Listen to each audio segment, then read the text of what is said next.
He knows we're in crew protection mode there. Clarkfield Tanker, I missed the last section. Clarkfield Tanker, stay on burn area, do not move. It's too dangerous to move out onto the road at the moment. Just stay in survival mode.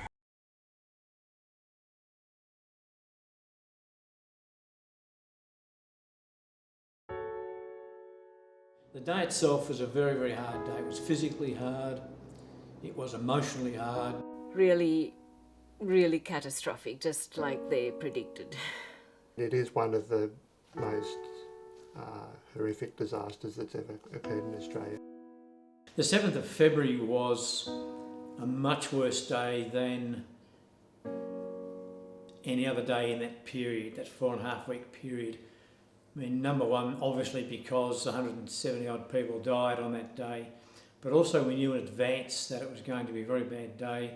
These Black Saturday fires actually started in Kilmore East, which is a fair distance from Kinglake. And what actually caused the fires to go through Kinglake was a wind change. The winds were like 100 kilometres per hour. And so that was unprecedented. I was living in Bulleen with my 2 kids. My son, he had just started primary school a week earlier, and my daughter was still in daycare.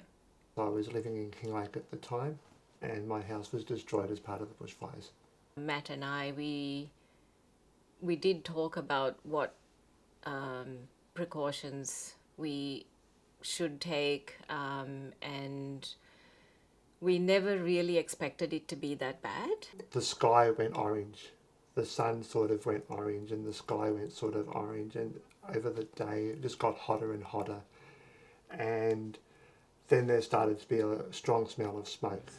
Well, there's simply no way of underestimating the fire threat Victoria is facing over the next 24 hours or so. During Saturday, a gale-force north wind will combine with extreme heat, and that's not a good combination in terms of fire potential.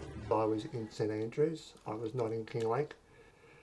But by about 4 or 5 p.m, that's when they started to say it was really bad. They just said you can't go back up the mountain, the roads are blocked, and the township was gone. Around 8 p.m. that day, my neighbour called me, and he had said that the property was destroyed.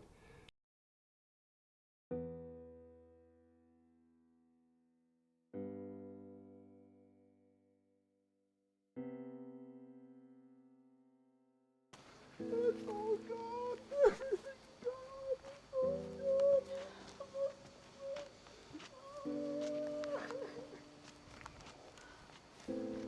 I had held out hopes that some part of the house was okay. Like I'd be like, oh, maybe there's a room, or maybe there's this, or maybe there's that. But there was nothing left. There was just the brick walls of the house left. All the internal walls had disappeared. So the only thing left was the 4 walls, the 4 brick walls. Even the roof had collapsed in. When you drive up the mountain, it was like a moonscape. All the grass had gone, all the bushes, all the trees were just basically sticks. There was no vegetation. There were some parts where you would see houses still intact, and then you look at the other side of the street and everything's burnt down. So it was like this weird combination of everything's fine in some respects, but for others it was a completely different reality. At the end of day one, we were exhausted. We couldn't go on for another 2 days. That took 4 days to physically get over. It was just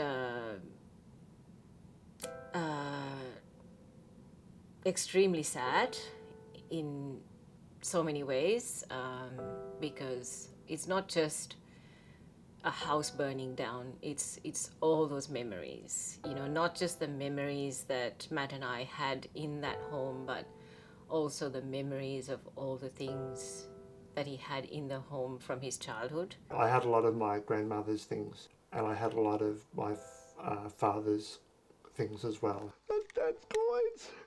Oh my God, Dad's coins are all of you as well. It took about 18 months before I realised that there was some sort of mental injury, for want of a better term, going on. Talked to a psychologist a few times. They diagnosed PTSD, mild PTSD. I didn't cope very well. I was quite emotional for a number of years afterwards. So it took me a long time to get through it. I'm still not 100% through it. Every now and then I can still smell smoke when there's no real reason to smell smoke. It can be raining outside and all of a sudden I get this worry that, you know, I can smell something burning.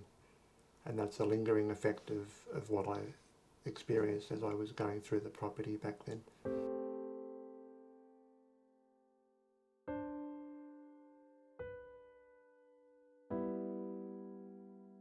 Having two kids who were very little at the time, as little as they were, they fully understood how sad Matt was,